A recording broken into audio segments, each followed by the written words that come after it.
Boa noite, muito bem-vindos a mais uma aula.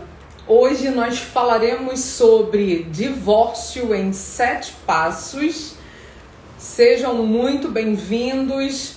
Nós estamos aqui para falar sobre assuntos de família e sucessões e vamos aqui compartilhar conhecimento sobre os 7 passos do divórcio.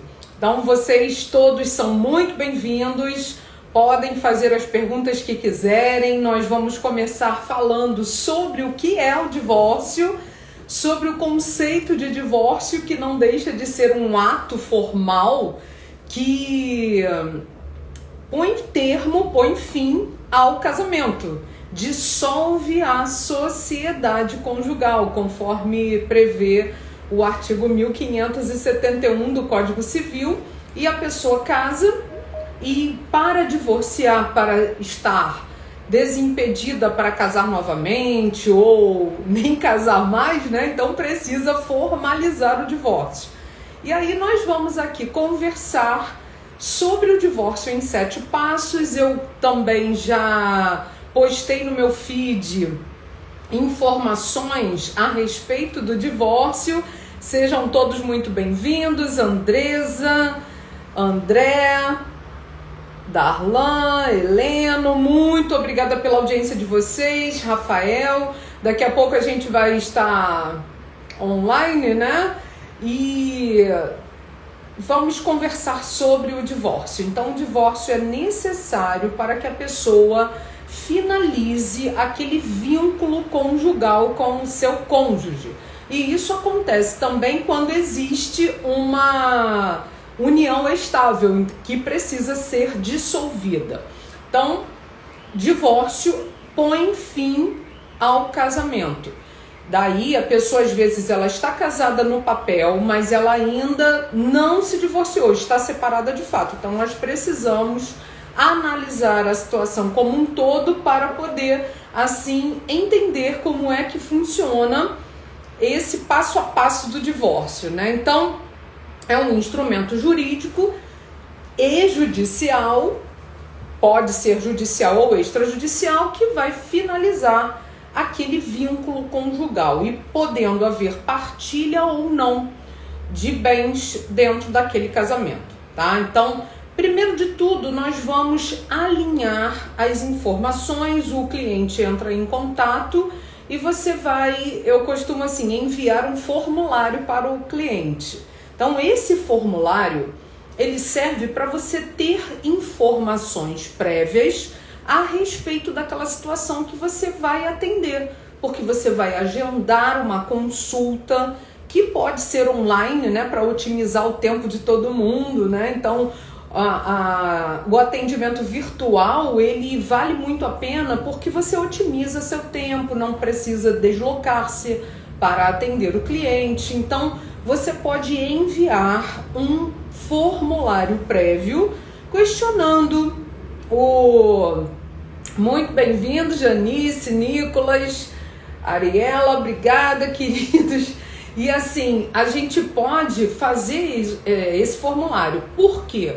Eu vou saber previamente sobre as informações daquele casamento, o nome da pessoa, o regime de bens que casou, qual foi a data do casamento, se tem filhos, se são maiores ou menores de idade, se tem bens a partilhar, se estão de acordo ou não. Então esse formulário é super importante para que no dia da consulta você já tenha uma informação prévia a respeito daquela situação, certo? Então, super importante alinhar todo esse contexto em que a pessoa está inserida. Por quê?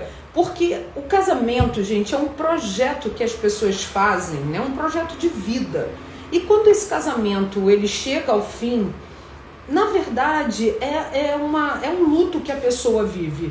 Então, o advogado na área de família e sucessões, ele precisa também ter essa sensibilidade.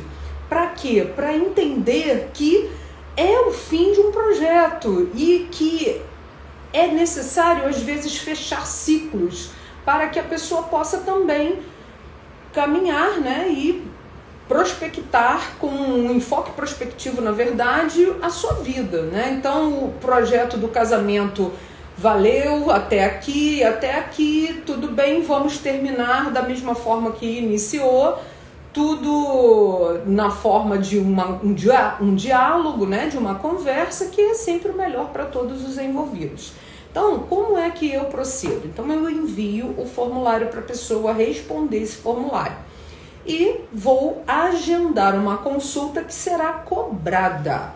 Então, preste atenção, você, advogado, precisa estabelecer um critério para agendar uma consulta. E se você, por exemplo, é bacharel em direito, estudante de direito, e se você quiser fazer parcerias profissionais, né, no curso de Família e Sucessões, eu também oportunizo essas parcerias.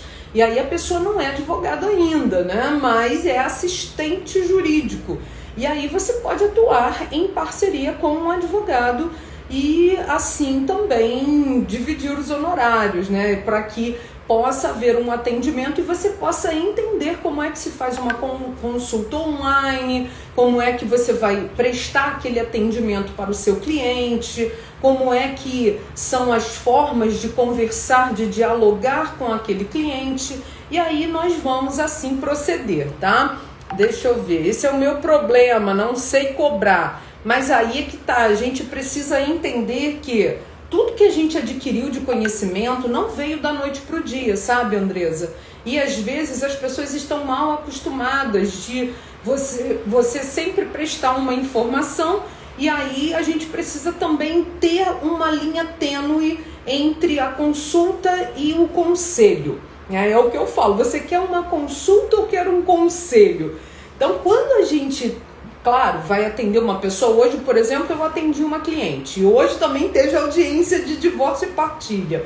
Então, é assim, a vida do advogado é aquela vida bem dinâmica, mas aí a gente precisa se posicionar, né, nesse sentido de consulta diferente de conselho. Tá? Então é o primeiro ponto aí que a gente precisa destravar isso, né? Amanhã, inclusive, tem aula sobre empreendedorismo para advogados e advogadas no curso, né? É uma aula exclusiva para os alunos do curso que a gente vai falar sobre isso também.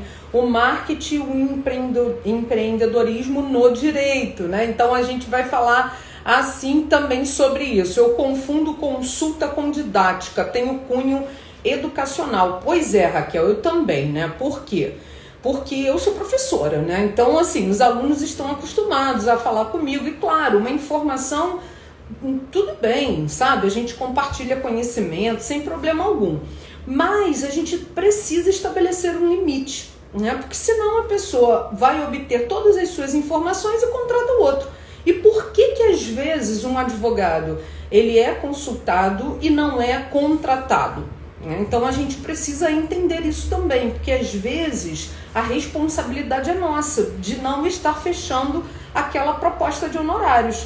Então eu vou fazer um atendimento, eu vou demonstrar conhecimento sobre o assunto que eu estou tratando, eu vou abordar todos os pontos e no dia seguinte ou no mesmo dia, dependendo da hora da consulta, eu vou enviar uma proposta de honorários para que o cliente saiba, e eu também gravo, tá? Eu gravo as consultas e envio o link para o cliente assim que termina a consulta, né? Que é interessantíssimo, porque o cliente fica satisfeito, porque ele vai pagar pela consulta de 1 hora online e eu vou enviar o link para ele esclarecer quaisquer dúvidas a respeito daquilo que a gente conversou na consulta. No dia seguinte eu envio uma proposta de honorários, que não é ainda o contrato, mas é uma proposta de honorários com aquilo que o cliente me trouxe a respeito da situação fática do caso concreto.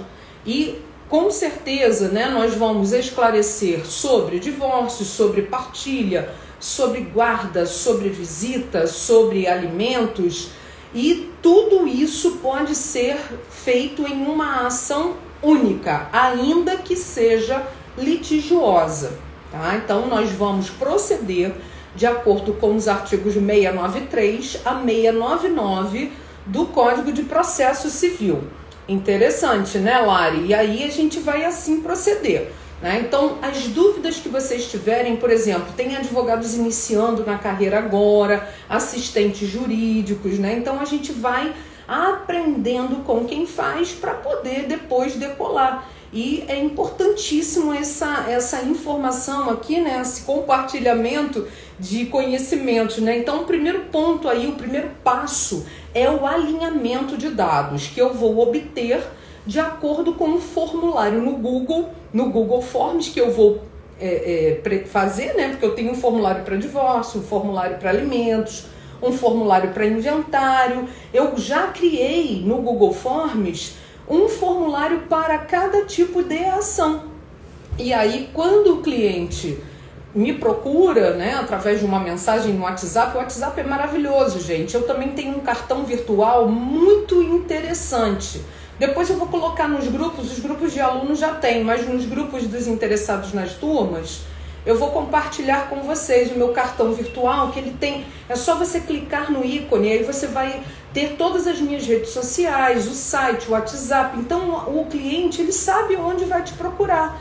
E é importantíssimo você também abrir um perfil, criar um perfil no LinkedIn, que o LinkedIn é uma rede profissional. E aí você vai lá e vai divulgar que você é assistente jurídico, que você é advogado, que você atua com divórcio, inventário. Só não pode fazer assim, né? O doutor habeas corpus, divida o seu habeas corpus em 10 vezes. Não deve fazer isso, né? Que aí esse marketing não é permitido pela OAB, né? Saudade das suas aulas. Ah, querida, que saudade também, né? Minha aluna querida, agora já advogada, maravilhoso. Gente, isso é maravilhoso, né? Que saudade. Tem que ter LinkedIn, né, Ana? A Ana já lançou a marca dela maravilhosa, então é isso. A gente precisa se mostrar. Quem não é visto não é lembrado.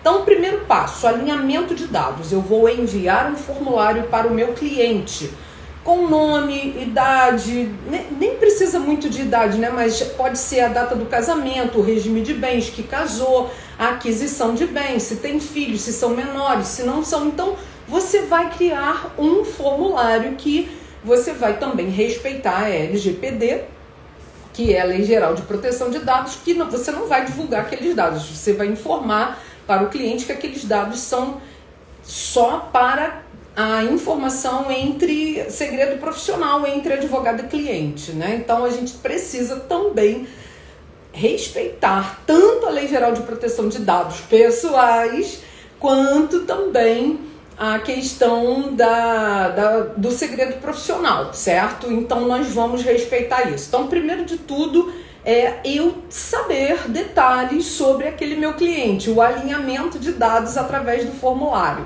que, como eu falei para vocês, eu tenho um formulário para cada tipo de ação. Segundo passo é a consulta, como eu falei para vocês, né? Então eu vou agendar uma consulta, vou explicar que é uma consulta de 1 hora. Tenho feito as consultas online que dá super certo, tá? Eu tenho o Zoom, porque eu dou aula, eu faço muitos atendimentos, então eu já comprei o direito de usar o Zoom por 1 ano, que você paga em dólar, mas você tem direito de fazer uma reunião pelo Zoom até 45 minutos, até 1 hora sem pagar. Mas eu prefiro pagar porque eu já faço as minhas aulas, então no meu caso já é mais vantajoso assim proceder. Então eu já gravo a consulta com o cliente e aí eu vou prestar todas as informações para ele. Então esse é o passo 2 para a consulta, que eu já tenho as informações prévias obtidas através do formulário. E aí eu vou esclarecer quais são os custos e os gastos que o cliente vai ter a respeito daquele divórcio, tá? Daí ele vai saber que os honorários serão cobrados desta forma. Se tiver partilha de bens, vai ter uma porcentagem sobre a partilha de bens. Se for uma ação de divórcio, alimentos, partilha, guarda e visita vai ser um valor diferenciado também. Se tiver consenso vai ser um valor, se tiver litígio vai ser outro valor. E quais são as custas judiciais que serão recolhidas, se vai ter taxa judiciária para recolher, se for no cartório, qual o valor dos emolumentos, né? Porque emolumento é a taxa que você vai recolher do cartório. Então aí eu vou prestar todas essas informações para o cliente, né? Então como vai ser feita a divisão de bens, então essa parte é muito importante a gente conhecer o direito material. Por quê? Porque eu vou saber qual é o regime de bens que o casal casou. Então, assim, eu tenho feito vários atendimentos que tem um objeto a ser partilhado no casamento, que é o imóvel financiado, que é uma polêmica tremenda em relação ao divórcio, ao imóvel financiado. E aí, como é que eu explico, né? Então, a pessoa adquiriu o imóvel antes do casamento, pagou o sinal, na verdade, né? E pagou as prestações durante o casamento. Então, é excluída da partilha excluído da partilha o valor do sinal. Mas as prestações pagas durante o casamento, isso será partilhado. E aí eu pergunto, seu cônjuge tem criptomoedas, tem criptoativos, tem PGBL, VGBL, então isso tudo vai ser partilhado, tá, pessoal? Então, mas aí o meu cônjuge tem um dinheiro na conta investimento, que é anterior ao casamento, mas os juros, os lucros obtidos com esse valor no investimento vai ser partilhado também. Né, os aluguéis das casas. Então, a gente precisa fazer uma análise profunda de todas essas situações, e aí eu vou prestar esse atendimento para que o cliente tenha uma informação precisa a respeito do que vai acontecer ali naquela situação, tá? Então, aqui a gente vai fazer essas perguntas e também se há um interesse de retomar o nome de solteiro ou vai permanecer com o nome de casado, porque muita gente acaba esquecendo desse detalhe, tá? Então é necessário que conste, é obrigatório e necessário que conste na petição de divórcio, tanto na petição quanto na minuta, né? Porque quando a gente fala de petição é porque é para o judiciário. Quando a gente fala minuta que vai ser enviada para o cartório, aí a gente chama minuta, mas porque a petição eu vou endereçar ao juízo da vara de família. E a gente também tem que parar com aquele negócio que é antigo, né? O excelentíssimo senhor, doutor, juiz. Isso já era também, tá, pessoal? Então a gente vai colocar lá ao juízo da tal vara de família. Então assim a gente vai endereçar. E se for no extrajudicial, eu vou endereçar ao cartório de notas, ao tabelionato de notas, ao tabelião daquele cartório de notas, porque é ali que vai ser realizado o divórcio, tá? Então assim nós vamos proceder. E aí essa questão de retomada do nome é super importante, necessária e obrigatória, como eu falei, tá?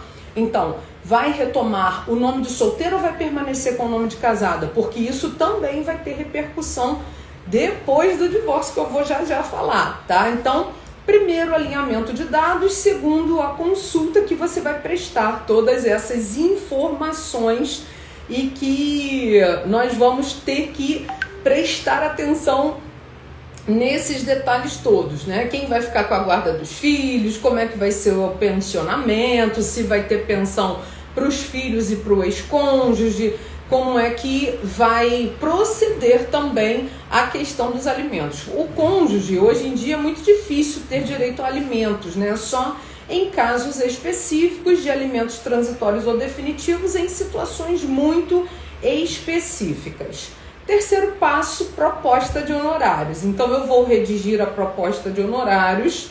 E aí é interessante que você coloque a folha timbrada, uma marca d'água, né? Para você enviar a proposta de honorários para o seu cliente após ter realizado aquela consulta.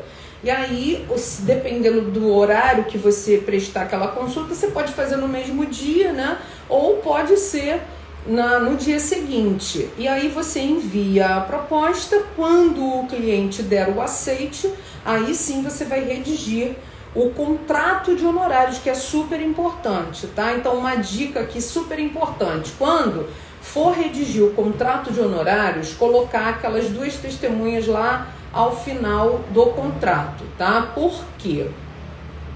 Porque o artigo 784 do Código de Processo Civil prevê que um contrato assinado por 2 testemunhas, ele ganha a característica de título executivo extrajudicial, tá? Então a gente sabe que título executivo é só uma sentença e que título executivo extrajudicial é o que está elencado no artigo 784 do Código de Processo Civil, ok? Então, importantíssimo que tenha as 2 testemunhas lá ao final e que reconheça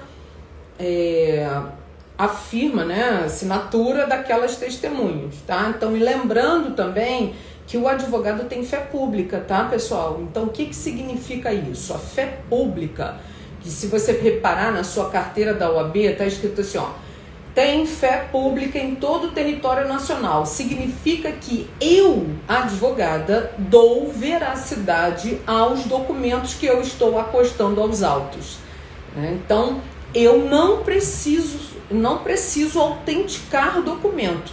Tá? Tem advogado que não sabe disso, né? Então, quando eu dou aula, né, na graduação, eu falo sobre isso. Só que eu percebo assim, quando os alunos estão na graduação, eles não têm muita maturidade jurídica para entender tudo que eu falo lá na graduação, né? Então, por isso é importante fazer essa revisão, essa atualização no curso, né? E a gente ter um conteúdo dinâmico para poder aprender. Então, isso é uma dica, né, que eu estou dando para vocês. Então, o advogado não precisa autenticar documento, a não ser, obviamente, que sejam aqueles documentos que podem ser impugnados, como, por exemplo, um print de uma rede social, que aí eu não vou ficar também vulnerável nesse sentido da minha prova ser impugnada. Então, aquele print das redes sociais, do Facebook, do Instagram, da conversa de WhatsApp, ele pode sim ser carreado aos autos, mas aí ele tem que ter uma autenticidade, que eu tanto posso fazer por ata notarial, quanto posso fazer também por uma tecnologia de blockchain, que o site Verifact tem essa tecnologia, né? Tem até agora uma polêmica dizendo assim, o blockchain vai substituir o tabelião, né? A ata notarial. Não vai substituir, mas é muito mais rápido você obter uma autenticidade e muito mais em conta de um site, por exemplo, com tecnologia de blockchain, daquela veracidade, daquela informação, daquele print, do que eu ir fazer uma ata notarial, né? Então, por exemplo, uma ata notarial para eu atestar a veracidade daquela conversa no WhatsApp está custando aí R$400, mais ou menos, né? Mas se eu fizer lá um print de uma conversa de WhatsApp e for autenticar no site da Verifact, eu vou pagar R$68 para cada print. Então depende, eu vou selecionar os prints que mais me interessam para poder juntar aos autos, tá? Então, voltando aqui ao terceiro passo, né, que é a proposta de honorários, eu vou dizer para o meu cliente o site, aquele print é real, porque eles vão... Verifact. Porque ele vai dizer que não tem nenhum tipo de manipulação. Entendeu? Verifact. Porque na hora que você printou, você printou daquilo que estava postado, né? Porque as pessoas, o que elas fazem? Elas postam e quando elas veem que aquilo pode dar algum problema, elas apagam. Só que quando você printou, tem toda uma tecnologia para analisar a autenticidade e a veracidade daquele print. Porque tem fotos montadas, tem vídeos montados, então eles têm tecnologia para atestar a veracidade daquelas informações que estão sendo juntadas ali, né? Que o tabelião nem sempre vai ter, não vai ter, né? Na verdade não vai ter essa tecnologia, tem apenas a fé pública por ser um tabelião. Esse valor repassado para o cliente, você pode colocar isso embutido nos teus honorários, tá? Eu geralmente eu não cobro do cliente não, porque eu já cobro um valor cheio que vai envolver tudo isso. Tem advogado que cobra diligência, cobra combustível, cobra... Gente, aí não. Aí, claro, se tiver que ir para Brasília, isso precisa constar no contrato, né? Olha, se tiver defesa oral, né? Porque agora é tudo virtual, então melhorou muito. Mas, por exemplo, quando a pessoa tinha que se deslocar lá para Brasília para fazer uma sustentação oral, aí o cliente ia custear aquela passagem, né? Se assim ele quisesse que fosse feito. Então tem que custear, porque aí não vai estar... vai estar tudo ali determinado e discriminado no contrato. Então, quando a gente faz um contrato, quando a gente redige um contrato, tem que ter muito cuidado com isso. Ou então tem advogado que cobra por mês um prolabore para acompanhamento do processo. Eu, particularmente, eu não gosto muito de cobrar prolabore. Por quê? Porque dá a impressão que o advogado está querendo postergar o feito para ficar recebendo mensalmente. Então, quanto mais eu ajo com agilidade, né, com presteza e celeridade, melhor. Melhor para mim, melhor para o cliente. Mas tem advogado que cobra, sim, um acompanhamento do processo mensal. E tem advogado que também coloca no contrato horário de ligação, né, assim, porque tem cliente que vai te ligar sábado, domingo, e dependendo da situação, né? Eu, por exemplo, que atuo em família, vai ter dia, sim, vai ter um momento em que o cliente quer um atendimento, né? Porque a mãe não deixou na visita, né? Não entregou o filho, então você precisa estar à disposição. É mais ou menos como um médico, né? Que você vai atender às urgências. Então tem advogado que cobra um extra também para ligações fora do horário comercial, né? Então eu acabo não cobrando isso também, mas é possível que se cobre as consultas fora do horário comercial. Porque tem gente muito sem noção, né, gente? Então quer te enviar mensagem sábado, de madrugada, domingo, não respeita o descanso, né? E o advogado profissional liberal, acaba também não tendo muito critério nesse sentido. Então é importantíssimo que a gente venha a estabelecer isso também no contrato de honorários. Então, 3, a proposta de honorários, tá? Então, relembrando aí, alinhamento de dados, consulta. 3, a proposta de honorários que eu vou enviar e, se for aceita, eu vou redigir um contrato que será assinado com aquela informação das 2 testemunhas abaixo para dar característica de título executivo extrajudicial. Porque se aquele contrato não for cumprido, ele pode ser executado. E importantíssimo também você destacar no contrato qual é o objeto do contrato, qual o valor dos honorários e a forma de pagamento.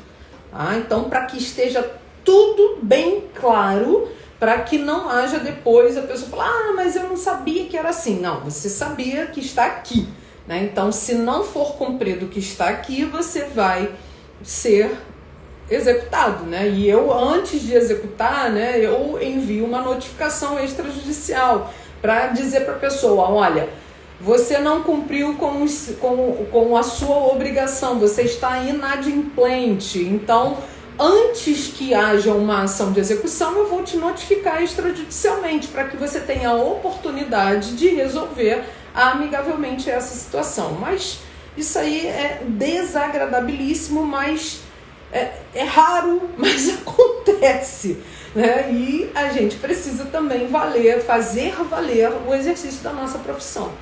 Então a gente não sabe as coisas da noite para o dia, né, gente? Só quem já se formou, está estudando, sabe o tempo, investimento em tudo que a gente faz, e são livros e mais tudo aquilo que a gente investe para poder obter a carteira tão sonhada e tantos estudos que a gente faz. Então é necessário que assim se proceda, né? Então o 4 assinou o contrato, então nós vamos analisar toda a documentação, né, que já foi previamente estabelecida lá naquela consulta, né, que você tem que entregar o RG, o CPF, o comprovante de residência, a certidão de casamento atualizada, tá? Tem que ser atualizada com 90 dias no mínimo, e às vezes a pessoa não tem, mas eu mesma providencio junto ao cartório. E também, se tiver pacto antenupcial, tem que também apresentar o pacto antenupcial, os documentos, né? Não é escritura pública, as pessoas têm mania de apresentar escritura pública. Então, não é escritura pública de imóvel, é certidão de ônus reais. Tá? Porque a escritura pública, se ela não for registrada, ela não transferiu propriedade, certo? Então, eu preciso de uma certidão de ônus reais atualizada também sobre o imóvel. Para quê? Para ver se está recaindo sobre aquele imóvel alguma execução, se recai algum ônus reais sobre aquele imóvel. Lembrando que os ônus reais estão elencados no 1225, né? Que dizer, propriedade, usufruto, servidão, superfície, hipoteca, penhor. Então tem vários direitos reais, são 13 direitos reais elencados no artigo 1225. Então, como seria essa atualização? Eu vou providenciar juntamente ao cartório e a uma atualização da certidão, uma certidão carimbada, porque tem gente que está casada no papel e já está separada judicialmente, já está divorciada e aquilo não foi atualizado. Então a certidão de casamento, ela tem que ser emitida, expedida pelo cartório com até 90 dias para eu fazer o divórcio e também o inventário já adiantando aqui para vocês, tá? Então, o próprio cartório onde a pessoa casou, o RCPN, né? Lembrando que nós temos vários cartórios aqui no Brasil, e a RCPN é Registro Civil de Pessoas Naturais, onde são registrados os nascimentos, os casamentos e os óbitos. Então, esses 3 procedimentos são feitos no RCPN, e o divórcio é feito no tabelionato de notas. E aí eu vou providenciar essas certidões, essa certidão do casamento atualizada e a certidão de ônus reais também, para que eu saiba qual é a situação daquele imóvel, né? E aí a gente vai proceder à partilha, porque às vezes aquele imóvel está em execução, aquele imóvel recai sobre ele uma hipoteca, aquele imóvel recai sobre ele algum ônus, tá? Uma cláusula de incomunicabilidade, por exemplo, que aí não vai se comunicar. E aí a gente precisa entender, né, qual é a situação. Então eu vou analisar toda a documentação para providenciar a minuta e eu requeiro ao cliente também que ele leia a minuta para saber se está tudo ok, se tem algum errinho de digitação, se o número do RG está certo, CPF está tudo certo, porque a gente assim deve proceder, né? Porque erro de digitação ocorre.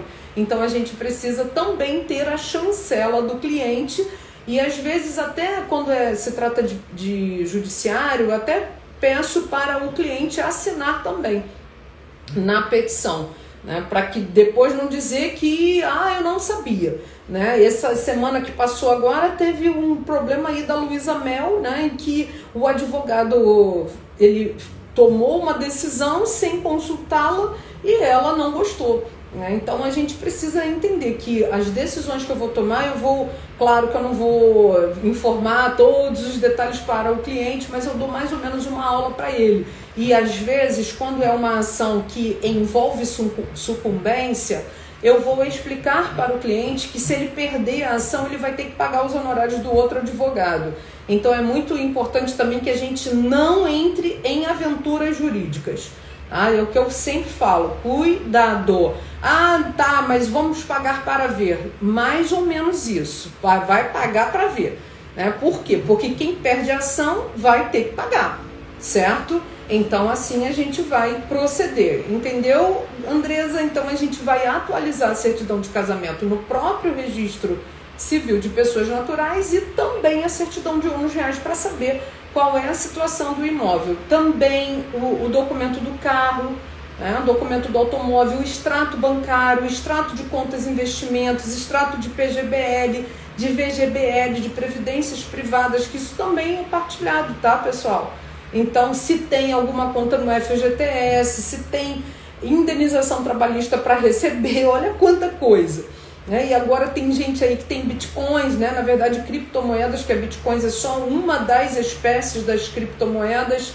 Isso tudo é partilhado, é dividido, ok? Então, a gente precisa entender que tem muita coisa envolvendo aí o divórcio. Ah, professor, eu posso fazer o divórcio sem partilha? Sim, mas eu não recomendo. É o que eu falo, para que você vai querer ter um bem com o seu cônjuge, com o ex-cônjuge? Então, não é bom fazer isso. Então, esclarece todas as consequências, né? Uma das consequências é que, se você divorciou e não fez partilha, você vai poder casar novamente, mas não vai poder escolher o regime de bens, vai ter que ser separação obrigatória, né? Então, a gente precisa ter ciência de que, se eu não fizer a partilha, eu ainda vou ter um vínculo com aquela pessoa e o imóvel fica em condomínio. E aí é mais complexo depois fazer a partilha, tá? Então, quarto passo é a análise de documentos e o início do trabalho, né? E que a gente vai ter o quinto passo, se é verificar se vai ser judicial ou extrajudicial. Então, eu vou analisar aquela situação e vou verificar, tem menores envolvidos? Tem filhos menores? Aí vai ter que ser no judiciário, porque vai ter que ter a intervenção do Ministério Público. Tem consenso entre as partes e os filhos são maiores de idade? Então nós vamos fazer no cartório, que em uma semana se faz um inventário, um divórcio, né? Em uma semana se faz um divórcio, então é super simples. Então o quinto passo seria esse, né? De você...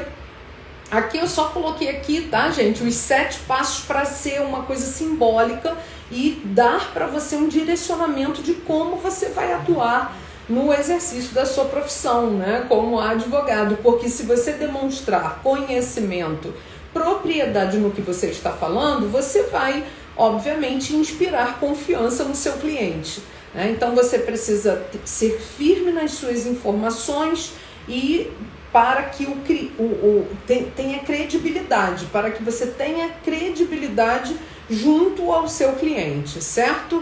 E aí nós vamos verificar se vai ser judicial ou extrajudicial, que ainda que haja consenso entre as partes, mas se tiver filhos menores, precisa ser no judiciário por enquanto, né? Nós temos alguns projetos de lei promovendo aí que, se houver consenso, o que impede de ser realizado no cartório, né? Nada impede, porque se houver qualquer desacordo depois ou qualquer divergência, pode acontecer de você poder ir ao judiciário, né? Então, pode acontecer, gente, porque as ações de família, em regra, né, o divórcio transita em julgado, mas ação de alimentos não transita em julgado, guarda não transita em julgado. Então a gente precisa também entender que a qualquer momento eu posso pleitear uma revisão, e se o que foi proposto ali não for cumprido, vai sofrer uma execução, certo? E daí a gente assim vai proceder, tá? E não esquecendo também que existe a possibilidade de divórcio liminar, ok? Então, eu posso requerer um divórcio liminar. Que é uma liminar? É uma decisão no limiar da ação, é uma decisão no início da ação. E divórcio é direito potestativo, certo? Então, eu posso requerer o divórcio liminar assim que o juiz tem ciência, né, daquela ação. Então vai à conclusão, o juiz vai despachar. Olha, a pessoa não quer mais ficar casada com essa, então já decreta o divórcio desde logo. Ah, mas isso não fere o contraditório? Não, não fere. No meu ponto de vista, não. Existe uma divergência doutrinária muito forte em relação a isso, tá, gente? Mas o contraditório, ele faz parte do devido processo legal, certo? Então a gente aprende em TGP, que é Teoria Geral do Processo, que eu preciso respeitar o princípio do devido processo legal, ampla defesa e contraditório. E quando eu falo em contraditório, eu tenho um contraditório formal, que é o direito de contraditar, de contradizer o que a pessoa está falando contra mim. E tem um contraditório substancial, que é o direito que eu tenho de redigir a minha tese de argumentação para influir na decisão do juiz. E no divórcio, gente, não tem contradição, um não quer. Então não existe contraditório nesse sentido, nem no sentido formal, nem no sentido substancial. Ah, mas eu sou um ótimo marido, mas eu não quero mais, né? Então basta. Então, por quê? É um direito potestativo em que a outra parte está sujeita à vontade da outra, certo? Então, na verdade, no divórcio, quando um não quer, vai haver o divórcio, mesmo que eu, não vou te dar o divórcio, não existe mais isso. Então, a gente precisa entender. Então, esse é o quinto passo, verificar se vai ser judicial ou extrajudicial, e aí explicar para o cliente que no judiciário vai demorar um pouco mais, né, gente? Porque o judiciário está super congestionado de ações, e aí o que a gente puder desjudicializar melhor, né? Então eu vou esvaziar o judiciário para poder fazer tudo de forma administrativa, que é muito melhor, né? O sexto passo é como vai ser o procedimento e o processo, né? Então, no divórcio judicial vai ter audiência, né? Por exemplo, hoje eu tive audiência de um divórcio com partilha e guarda, né? O divórcio já tinha sido decretado, que eu falei, excelência, eles já estão cientes e conscientes de que não há mais possibilidade do convívio, né? Não há mais compatibilidade entre eles, então decrete o divórcio. Então, já decretou, não precisa de audiência, mas eles estavam litigando a respeito da partilha de bens, tá? E que eu aleguei subrogação. Por quê? Ela queria dividir o carro, mas o automóvel era dele antes do casamento, ele vendeu um carro antes do casamento e comprou. Então, o desacordo era a respeito do automóvel, né? E ela tinha um comércio e que ele abriu mão do direito de ter aquele comércio, enfim.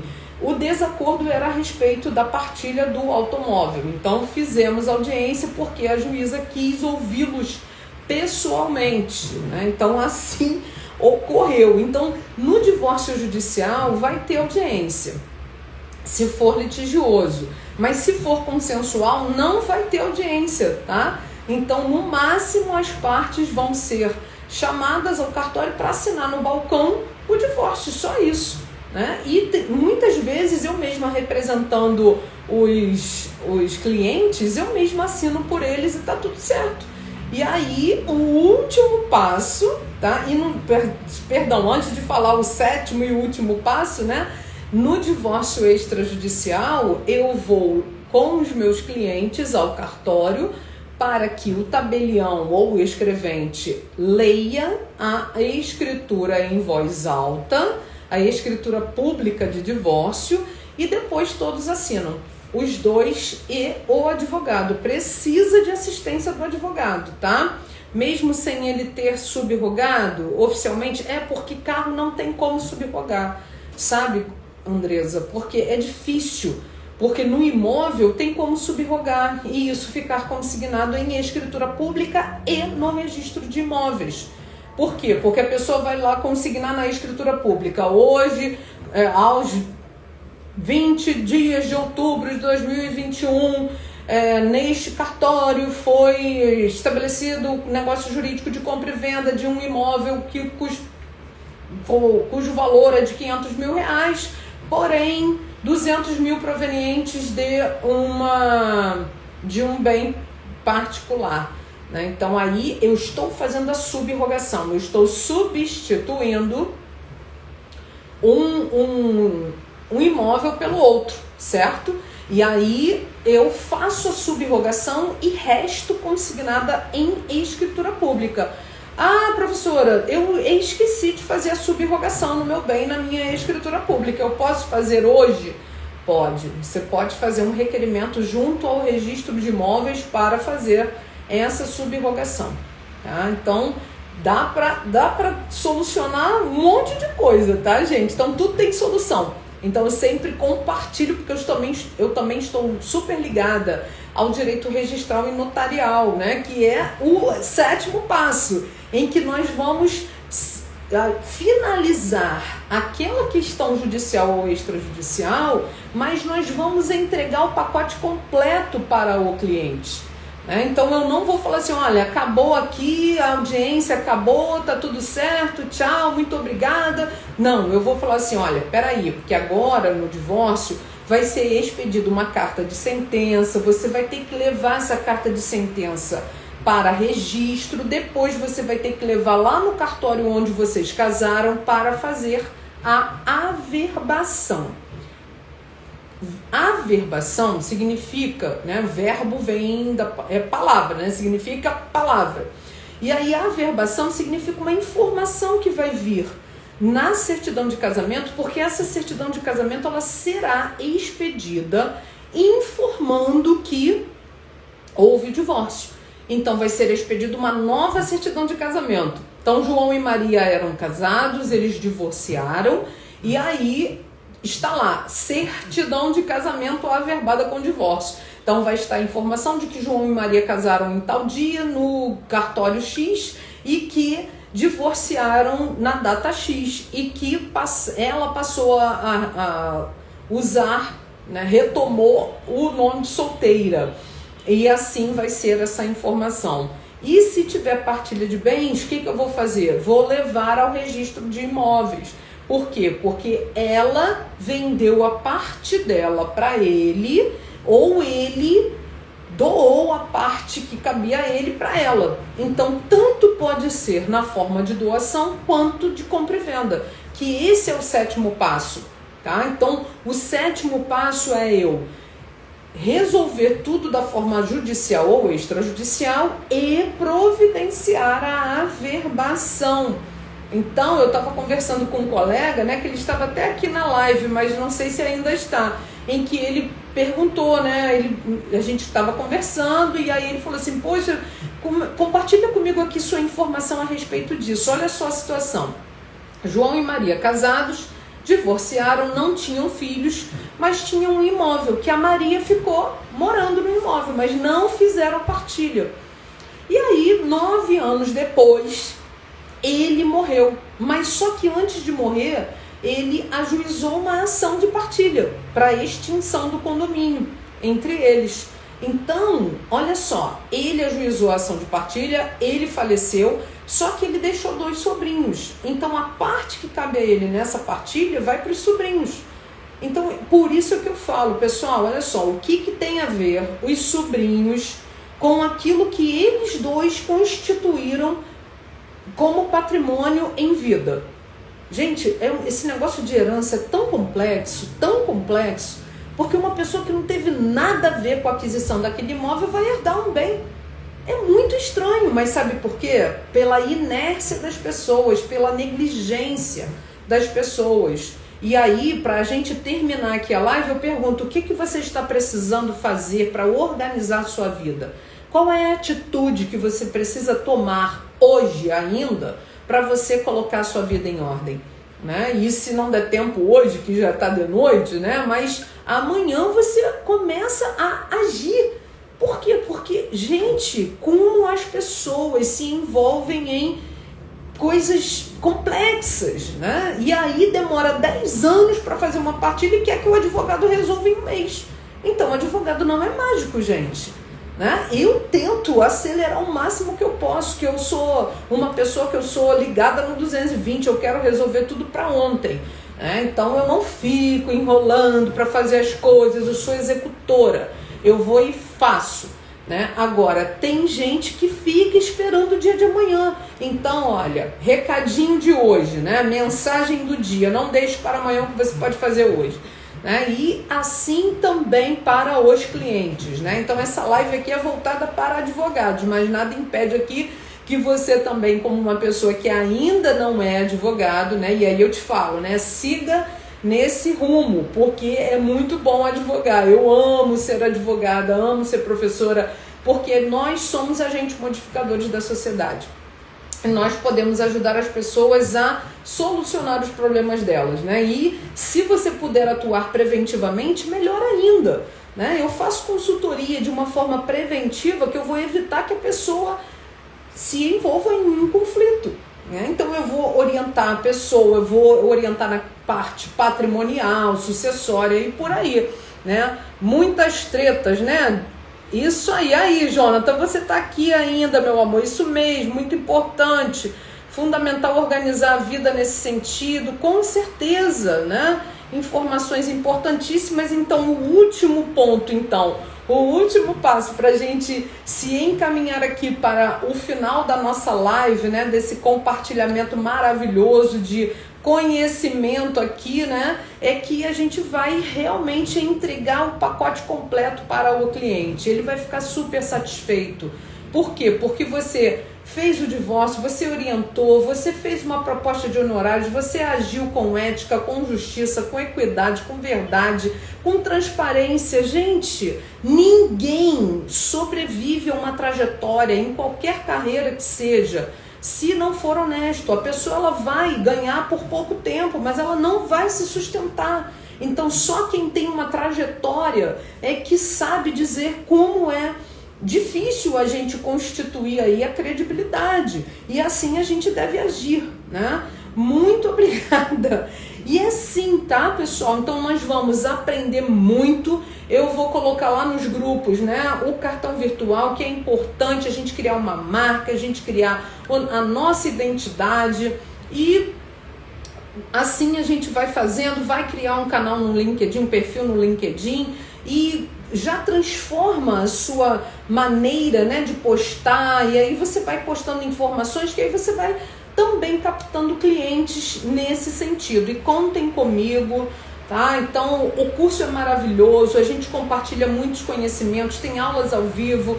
Amanhã mesmo a gente vai falar sobre empreendedorismo para advogados e advogadas, que o empreendedorismo faz parte, né? O marketing faz parte da nossa vida. E assim a gente vai procedendo, vai se atualizando, vai revisando e vai crescendo, né? Então, assim que nós vamos chegar onde a gente quer. Porque a gente pode ser, fazer e ter tudo que a gente quiser ter, ser e fazer, certo? Então, ó, muito obrigada, um beijo grande para vocês. Na quinta-feira, às 21 horas, 7 passos para o inventário, tá? Então, live na quinta-feira. Então curtam aí, gente, essa live aí, curtam, compartilhem, comentem. Esqueci de pedir aqui para vocês compartilharem. E agora às 8 horas eu vou estar com a Anne, que é uma das autoras do livro Reflexões Femininas, tá? E todos convidados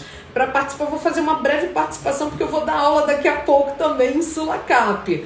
E aí nós vamos, assim, obrigada pelo tanto que agrega em nossas vidas. Obrigada, meu amor, sempre aqui compartilhando muito conhecimento. Fiquem com Deus.